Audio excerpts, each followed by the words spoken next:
Welcome to the National Women's Fitness Academy podcast. We're here to talk about women's health, female hormones, body image, and all things health and fitness.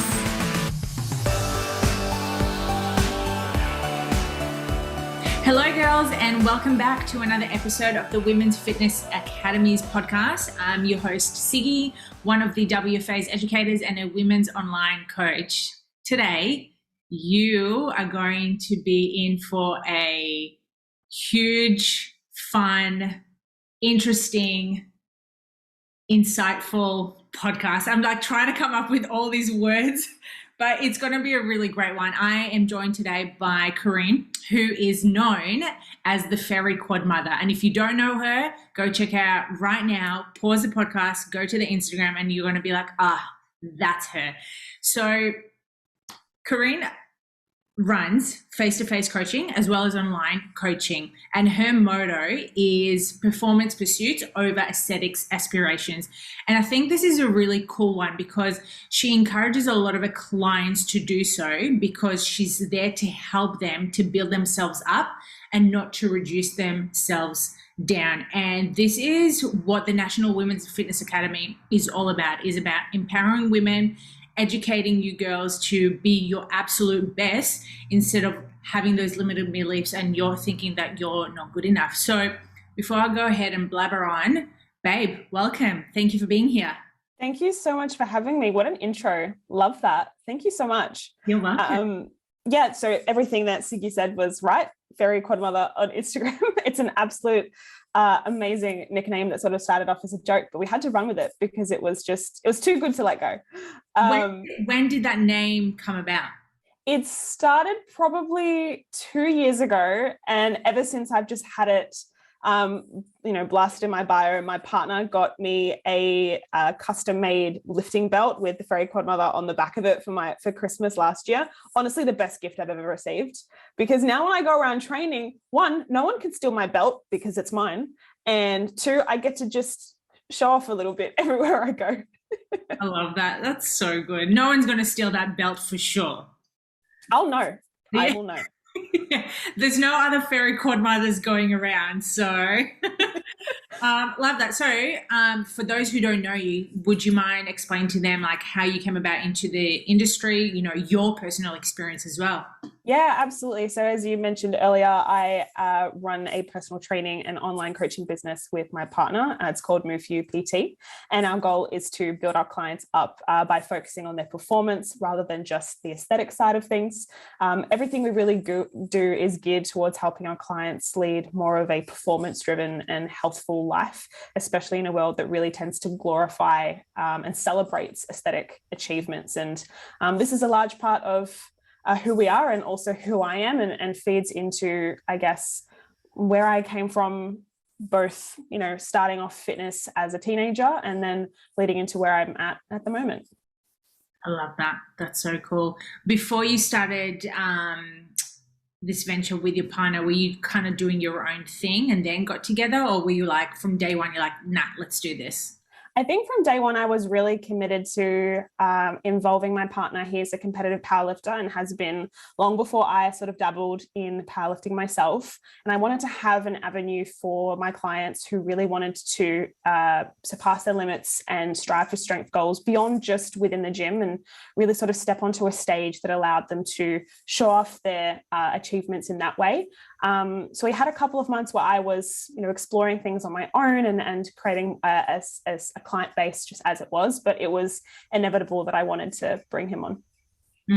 I love that. Now, on the topic of powerlifting, you have been dabbling a little bit into it right now. How's that going? I love it so much. I tell everyone it sets my soul on fire. I feel so empowered. The adrenaline that you get on the day on stage, it's a feeling that you really can't describe, and it's unlike anything else. And I'm currently 10 weeks out from my third comp this year, which I'm really excited for. I'm going to Sydney. It's the Breakthrough Sydney Open, which I'm super excited about. And then I'm hoping to sort of round up this year with 4 comps under my belt, actually. So really excited. So good. So what got you into powerlifting? Because you and I both know that you were into bodybuilding and, body composition. What made that transition? Oh gosh, it's such a big story, honestly, and I feel like so much has happened in a really short period of time. But yes, I was into bodybuilding, and I actually prepped for two bodybuilding shows in 2020 and 2021, both of which were cancelled due to the spicy cough. Thank you very much. Um, but I decided after my second competition attempt that what I was doing didn't really align with my values anymore, and the goals that I was trying to strive for just didn't quite connect with me, and I was really struggling to reconcile with such a change in my value system and my mindset. But I was always, ever since I met my partner, I was very interested in strength and building my body up and improving my performance. So it felt like a natural transition, but it was admittedly very difficult going from being so physique focused and tracking every gram that went into my mouth to sort of moving into a space that was very relaxed, still very I guess, disciplined. However, the discipline was completely different. The style of training also completely different. But it was really invigorating the more that I sort of delved into that sport. But yes, very challenging at the same time. I want to dive deep into this one because I feel this is a transition that many people fear, moving away from the aesthetic side of things into performance. And you mentioned a good point at the start that your values changed and they didn't align.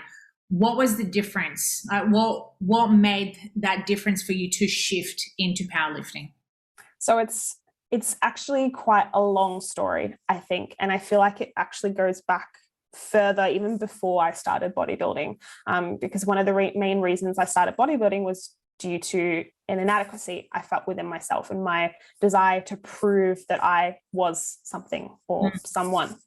When I was younger, like most kids, I was introduced to sport and loved it. I was a swimmer for 10 years. I dabbled in dance as a teenager. I participated in athletics. I really enjoyed cardio, so much so that I actually fractured my tailbone riding a resistance bike too vigorously. Which was an interesting experience, carrying a donut around to school in year 12. But I really loved that, feeling of like your heart pounding your chest, my lungs expanding, my legs feeling like they were going to give way under me. And it was just a really joyful experience throughout primary school and high school. But things eventually did change, and cardio became a tool for me to sort of exercise my, I guess, self-internalized hatred to some extent, the dissatisfaction that I felt towards my body. And after year 12, I made the decision that I'm going to lose 10 kilos. I feel like I need to lose 10 kilos. There was this weird arbitrary number of 45 kilos in my head that if I wasn't that number, I wasn't beautiful, I wasn't worthy, I didn't have much of a right, which is quite extreme, but that was where my headspace was at. And for the next 2.5 years, I really spent, 6 days a week, 2 hours a day, grueling cardio sessions. Aside from that excessive exercise, I also abused compensatory behaviors related to disordered eating in order to compensate for otherwise eating too much in my head. And I got to this place where I was very unhealthily thin and I was sick quite often. And without sounding too crude, I guess, I kind of looked like a head on a stick. And it really wasn't until my mum took me aside and looked at me in the bathroom and kind of said, "What have you done to yourself?" that I really was able to look at myself objectively and think, whoa, I have really sort of pushed my body way too far. And really, I guess, it was just a jarring experience actually being able to see what I look like genuinely for the first time, when up until then my mind was really clouded and what I thought I looked like was in no way an accurate representation of what my body was. So immediately I signed up to a gym. I had this really just pervasive intention of, I want to get strong. I'm going to put like mass on my body. I'm going to just change my whole perception in relation to myself. of course, at the start, it was coming from a very aesthetics focused place. I wanted to like build my bum. Kim Kardashian was surging at that time. And I was like, okay, we've got to change something here. We've got to build those legs, build those glutes. It wasn't really the right headspace to come into the gym, but at the same time, I'm really grateful for it because it's how I got here anyway. Otherwise, I don't think I would have stepped foot into a gym ever. It wasn't something that was of interest to me until that moment. So from then, I've been weight training for 4 years now, but it was around 1.5 years in, I decided to get my first coach. I went with Jane Boothby and Logan Robson, who to this day, I absolutely adore them. They're my first coaches and the only other coaches I've had aside from my powerlifting coach now. They're absolutely phenomenal and really prioritized my health throughout the whole bodybuilding process that I went through. So I'm so grateful for them. But I decided, okay, I've built a little bit of muscle on my own. I'm pretty surprised by what I've been able to do.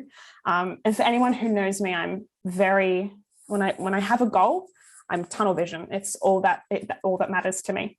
So I decided I want to build up to working towards the WBFF competition the following year in 2020. And after that first comp was cancelled due to the climate that we were in at the time, I had a very uncomfortable and quite unexpected reverse diet.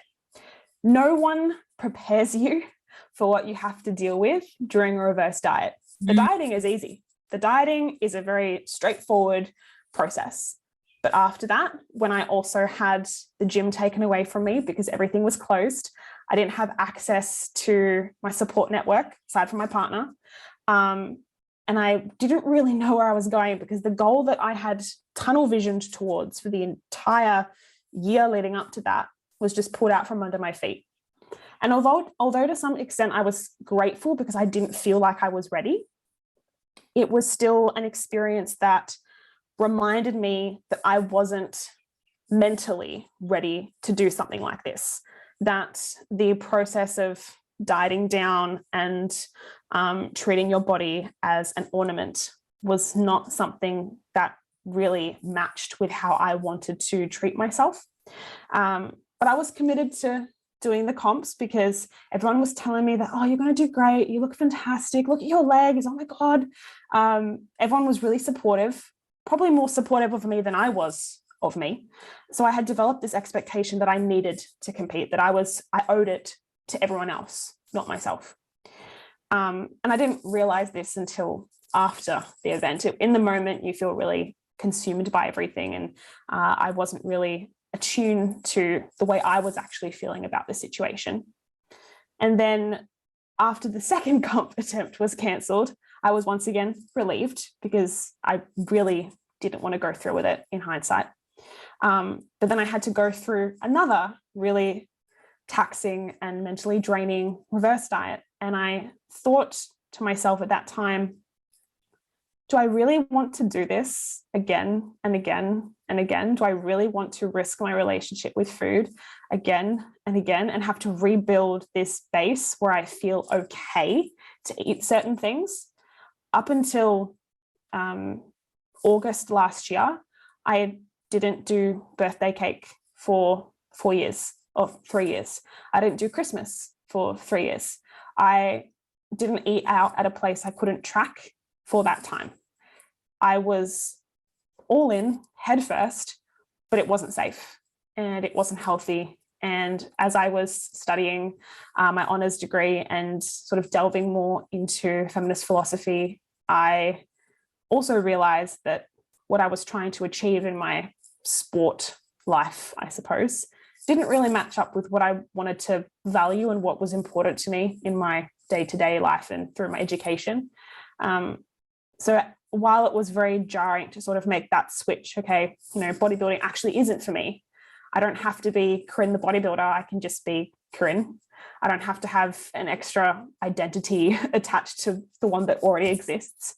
And it was really tough, but I will, say this till the cows come home. Powerlifting sets my soul on fire the way that bodybuilding never did. And it allows me to feel a whole new level of empowerment and strength that I just couldn't get from bodybuilding. And for that, I'm really thankful. Wow. What a fucking story. Seriously. Yeah. I've literally, for like the past 5 minutes, I'm like, oh my God. It's crazy to think that because, first of all, thank you so much for opening up and expressing, what you've been through, because I know a lot of our listeners right now could be just nodding their head going, oh my God, I've been doing that. I've been feeling this way. I've been wanting to steer away from, whatever it is that they've been doing for so long because they identify as that type of person, to not moving forward into something completely different. And you know what? It's so relatable to every part of your life, not just with fitness. It's like career, relationships, finances, everything. When us as coaches, we go through stages of learning. Like right now, you're learning your PhD. Beforehand, you were doing something completely different. You don't see yourself as just the girl who used to do bodybuilding. You see yourself as a power lifter, but as an educator. So when you start moving away from the identity, I can totally resonate to that as well, to be honest. Your values have changed drastically, but in such a positive way that you've been able to reflect so far back and go, holy shit, like if I don't move forward with this, you're just going to stay within that same, I wouldn't say shit show, but the same stagnant energy that you were in. And we know that that doesn't serve anyone anyway. That's right. And I think, I did a podcast a couple of weeks or maybe a month ago with Mackenzie Baker, and we talked a lot about how, not all goals will make your life better. And this is the case for me in this situation. It was a goal that I had at the time that served its purpose. But by the end of, mid last year, I realized that it was not something that really contributed to my life anymore. It didn't contribute positively to my physical health or my mental health or my social health. And I wanted to really crack down on what was actually of value to me.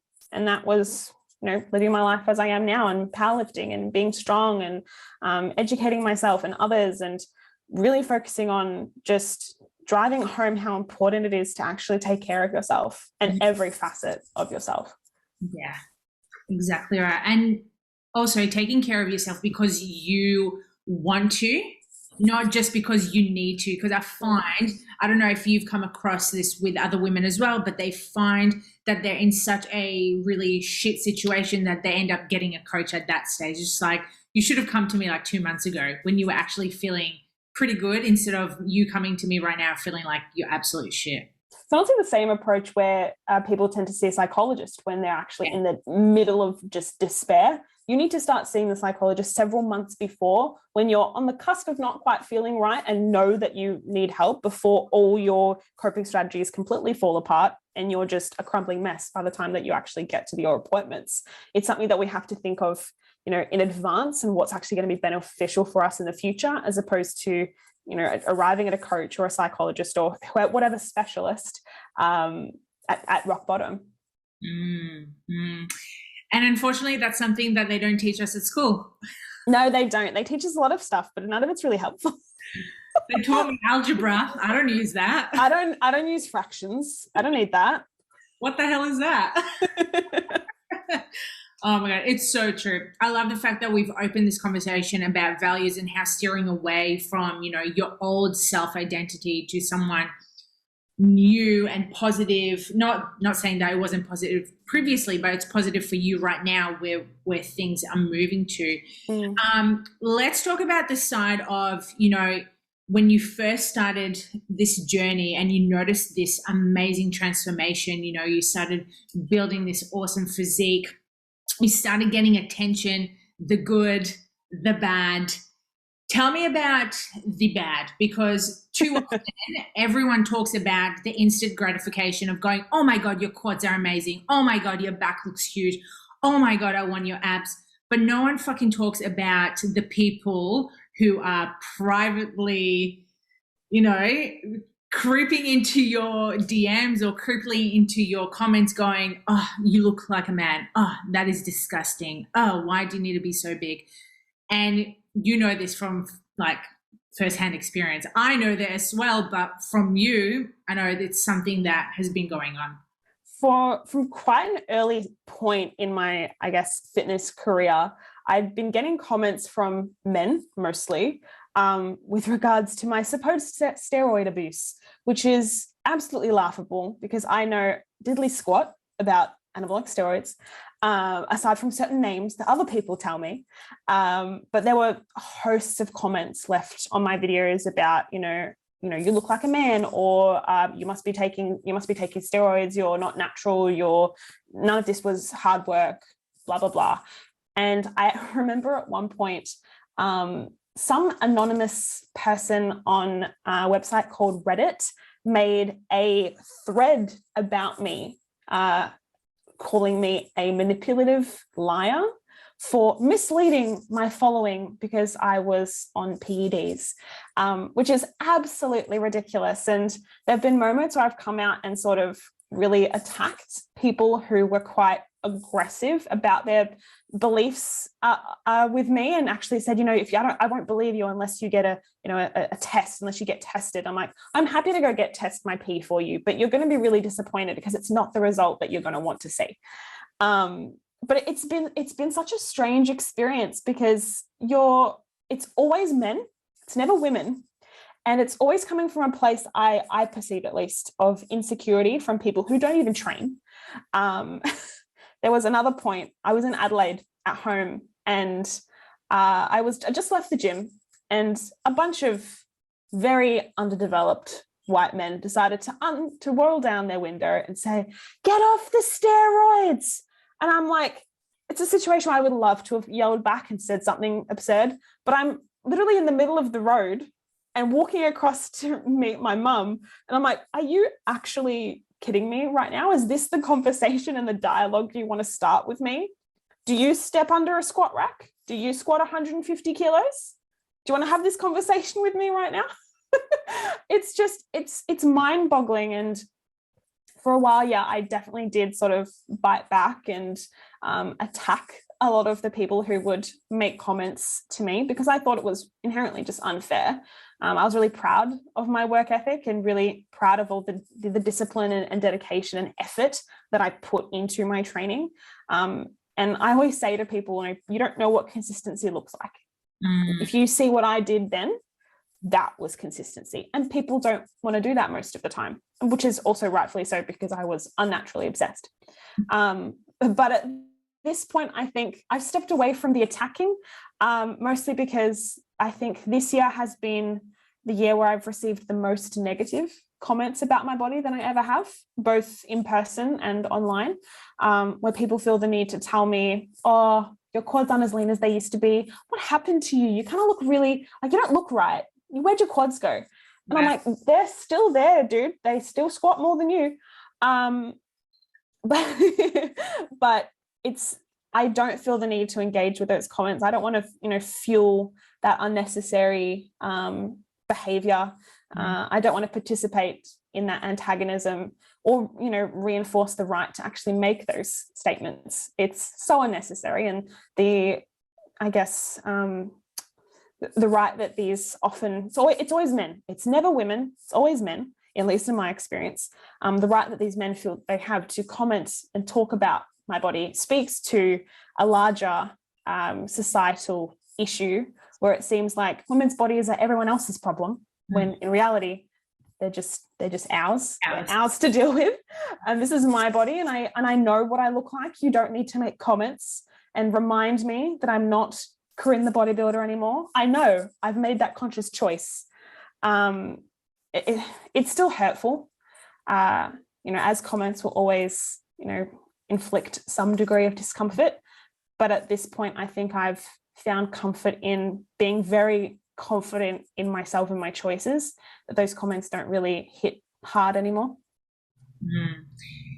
You know what? It resonates so well with what my mum used to say to me when I used to get bullied at school. She'd be like, you need to be the bigger person in this situation without biting back at them, because you biting back is just going to bring more anger to yourself, and it's going to inspire them to do more of it. More fuel to the fire. Exactly. And, unfortunately, it's that small man syndrome. Like you said, the men who are uneducated, they don't train, they are hiding from, you know, whatever they are, and, you know, to let out their own insecurities, unfortunately, they're going straight at you. It's frustrating, and again, it kind of comes back to that notion of, I think, the small man syndrome of men who also propel the idea that, oh, if you train, you'll just get too bulky. Don't do that. You'll get too masculine, too macho. And I've definitely had my fair share of men commenting on me not being feminine enough. And, you know, even that, it's just a perception and a belief that we've internalized of what is feminine, what is beautiful, what is sexy, what is muscular. It's all a perception, and it's all subject to change at any time. Yeah, exactly. It's everyone's perception, and whatever we see is going to be different to what Susie sees, or bloody John hiding in his mum's basement. Nice analogy. Good one. Oh my God. Well, it just shows how much emotional intelligence you have around this as well, which it takes. It's really funny. I was going to say big balls, but it actually takes a big fucking pussy power to get over this side of things when people are just trying to, like, you know, push your button. And you know what? Maybe our listeners can relate to this. Maybe they've been bullied in the past, or maybe they've been trolled by other people, and they're like, oh my God, like, when does this end? It's just like, well, you end it when you feel the need to, because it's either you engage with it, which is going to make things worse, or you literally, like you said, you ignore it, you move on, and you focus on yourself, not so much on what they're trying to put you down. No, absolutely, exactly. And I was like yourself to some extent. I was bullied in high school for a range of different reasons: my nose, my hair, my legs, which is funny. I always had chunky legs in high school, and now they are my favorite asset, physically speaking. But it's absolutely right. As soon as you start to disengage with individuals and don't reinforce their poor behavior, they lose that desire to feed into causing you trouble. They don't want to engage with you because you're not biting back. You're not giving them what they actually want from you. So if you take a step back, reflect more on yourself, turn inwards, and actually just remember that the self-confidence that you have and the beliefs that you hold are far more important than what anyone else is ever going to think of you. Yes. Confidence. That's something that I've been wanting to talk to you about, because you're very open about talking about confidence, self-love, you know, just nourishing ourselves. And you mentioned it at the start, you know, where you used to literally measure every piece of food to the gram, where now you're a little bit more flexible with it. What are some of the approaches that have worked for you to get you to this stage? Oh, let's think. I would probably say a huge part of it has been, can I swear in this podcast? I've been swearing this whole time. I'm like, am I okay? Can I contribute? Sorry, I'm all right. Just cut out the bullshit. Honestly, especially with regards to social media and advertising, you know, social media and certain adverts give us an artificial ideal of how we should look. And I also want to tune into the word should. They infiltrate our true selves and who we actually want to be, and encourage us to develop a particular subjectivity that mightn't even align with our values in the first place. So a huge part of my transition into, you know, the headspace and mindset and self-confidence that I have now has just been my ability to navigate and unlearn a lot of the toxic dietary behaviors that have been ingrained in us for such a long time. This is also very neatly tied to my PhD, actually. And I want to quote someone that I had written down because I thought this quote was actually really pertinent. And it's English philosopher Simon Critchley, and he says, "The subject shapes itself in relation to a demand that it can never meet." And this is woman's fate. We are expected to conform to this elusive ideal image of femininity that is thin, white, able-bodied, sexy but pure at the same time. And it's a notion that is completely arbitrary and incredibly toxic, which is also designed to degrade us, keep us small, and preoccupy us away from more important issues that we should be dealing with. And I also came to realize during this time, as I transitioned away from tracking at all to opting more of a mindful, intuitive eating style approach, that to some extent, dieting is a very capitalistic business strategy. It makes a lot of money. And it ensures that a lot of women are trapped in cycles of shame and guilt and failure. And although a lot of my own clients will come to me seeking weight loss, I never want to be the means through which they just become lifelong diet customers. I don't want them to come to me and feel stuck with me, that I'm going to develop them into, I'm going to develop their eating habits into something that is cyclical, that's something that is just going to drain their livelihood. I want to teach my clients that body confidence doesn't depend on their body size, that health-seeking behaviors and cyclical calorie deficits are not the same thing, and that, you know, self-love and or body neutrality is a product and a bonus of pursuing strength and improved performance. And that's what I really try to instill with a lot of my clients who do still come to me for weight loss. It's like, yes, we can achieve that one thing, but also where does that desire to achieve weight loss come from? And for myself, something that I've realized over this time is that what is most important for me is actually to be healthy, to feel good. And that is what trumps everything else. But also in relation to your initial question, recognizing that our body image has nothing to do with our actual bodies and everything to do with the perception of our bodies has been really life-changing. And it seems so small, but it's something that we can regularly remind ourselves of, because we constantly check ourselves in the mirror. We're constantly exposed to self-comparison, whether we're comparing ourselves to others or even ourselves in a past life. I very regularly will look back at my photos from when I was super lean and think, oh, I wish I could look like that again. But then I also have to remind myself of everything that came with that image, every detriment and con that was aligned with what I had to do at that time to actually look like that. But also that the way that I perceive that body now is also not how I perceived my body in that state then. Now I look back at myself and think, whoa, I was really lean. When I actually was really lean, I didn't think that I was very lean. It's a weird, distorted perception that we sort of get ourselves into. The other major question I tend to ask myself, even now, but mostly when I was really, again, trying to navigate away from really heavy perceptions that I used to have about myself, is rationalization, and asking myself, what would it mean for me to actually have the perfect body? What would it actually do for me? And I think it definitely helped me to realize that my body image pursuits weren't realistic, and they also weren't productive for my mental health.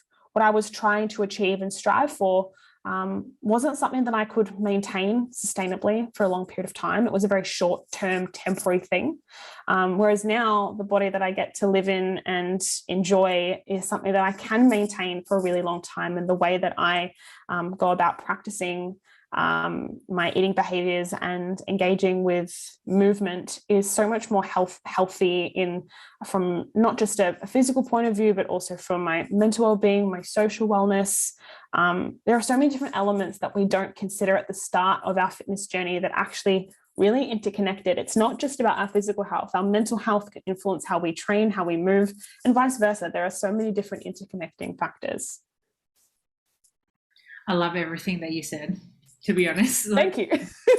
Like it literally, it speaks volumes to see how much you've progressed over the last 4 years, or even like the whole journey that you began with, and making women realizing like, hey, there's a time and place to diet and lose weight, but it's also having that real conversation with yourself, going like, why is it that you're wanting to diet? What's the purpose of you wanting to look smaller and not wanting to work on yourself to perform better or eat better? You know, it's these small questions that many people don't ask themselves, where, you know, you get a lot of value as coaches like yourself. It's really sitting down with your client going, cool, like, yes, weight loss is the goal, but why?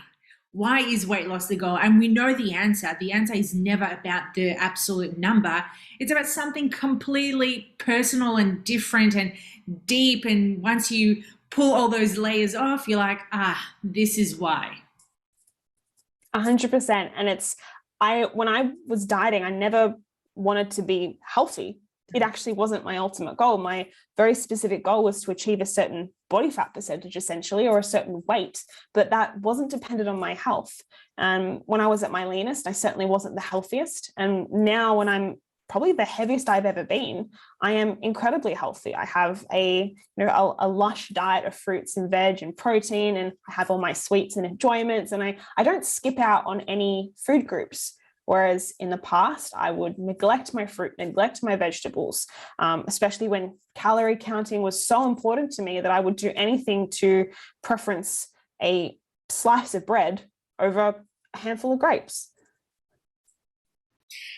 Yeah, it's that mindset shift that just literally that shit lights my fire up, because, I speak it from my own personal experience, but obviously from your own as well. It's just making women realize that gaining a little bit of weight is not the end of the world. It's actually going to make a positive change to your life, and not constantly having to fear what the scales say, and actually embrace going, cool, I'm 5 kilos heavier, but I can do heavier deadlifts. I can actually sleep a night better. I'm not getting period pains. I'm not getting migraines, like all these benefits that people just don't appreciate enough.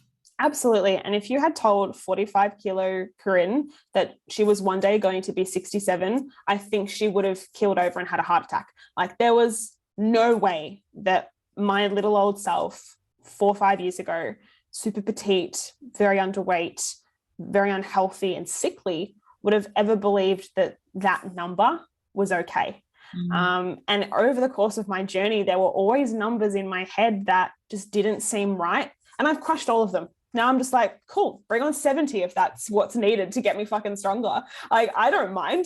But, there will still be days where I'm like, I don't necessarily love what I see, but I respect myself enough to continue to nourish myself, to not engage in dangerous compensatory behaviors, to not do what I used to do and eat something, take a laxative, go to the toilet. Like, the behaviors that I have now are just so health driven and performance driven that I feel the best that I ever have. And it's such a wonderful feeling to not feel so drained and just deprived all the time. There's so much freedom in being able to just go to my freezer and have some ice cream if I want to. Whereas in the past, it would be like an emotional turmoil to have to get myself to go and eat the ice cream. And even then, I would probably not enjoy it because I felt like I was doing something, quote unquote, bad for my progress. Whereas now that those perceptions and that belief has just been lifted and taken off my shoulders, one, because I'm far more educated than I was before, but also because I've encountered a value shift and a mindset shift that has benefited me in ways that my previous headspace just didn't. I love that. If there's one takeaway for our listeners today to just reflect on, is literally ask yourself, what is the biggest challenge that you've come across, big or small, and give yourself a little bit more credit around that, and see how far deep you can go into the reflection side of things, even if it's just bullet points. I love doing this with my clients because too often people don't realize of how far they've come on their journey, and they're like, oh, I haven't achieved this, I haven't done that. It's just like, I'm going to sit you down right now, Susie, and let's write down what exactly you've achieved. And too often they realize that they've achieved so much, but they don't give enough credit to them because they don't see it externally. No, absolutely. And I have conversations like this with my clients all the time who either feel like they've reached a plateau or that they're not moving forward in their life. And I'm like, hold on, let's just go back through the previous training blocks, through our previous check-ins, and look how far we've come with your headspace, your eating behaviors, your lifestyle improvements, your strength. There's just so many things that we often just neglect to consider, but that reflection is so important so that we can actually come out of it and be like, I've actually done more than I really thought. Pat self on the back, like, we've done so well. Exactly. I love it. Awesome. Before we finish off, what is the prep for the third comp looking like for you? Is it the same as the others, or is it a little bit more intense? I feel like each prep gets a little bit more intense just because I can lift heavier, which is always exciting. And I love the fact that I know my partner is my coach, but I honestly, if I didn't like his coaching, I would have moved on. But it's amazing. Like, I had a meniscus injury to my right knee a couple of years ago, and he took me from not being able to squat the bar to PBing my previous squat by 17 kilos. Like, it's nuts. And every time I've competed this year, I've increased my total by either 20 kilos or 30. And it's like, I just keep building and building. So at this point, we've started from a higher base than where I was before. So I'm starting about 7.5 kilos on squats heavier than formerly. Bench is about 5 kilos. Deadlifts is about closer to where my squats are. So we're starting heavier, which is always exciting because it means that I know that my max on the day should be stronger in theory. I've worked with Mackenzie Baker for my nutrition in the past this year, which has taught me a lot about comp nutrition and how I need to be mindful about what I eat and when on the day, which is always really important and underrated for a lot of beginner powerlifters. But I'm so excited for the comp in September. I'm really keen to just put my best foot forward and continue to show up. And and most people who know me will see that I'm very diligent with my training because it is important to me. But it is something that I'm super excited for, and I just want to show up and beat my last best. Hell yeah. Love that. So exciting. Oh my God. When in October is it? It's the 10th of September. 10th of September. Okay. Yeah. Why did I think October? I don't know. No idea. Close enough. Same. Same. Just a month here or there. Yeah, exactly. Love it. Oh my God.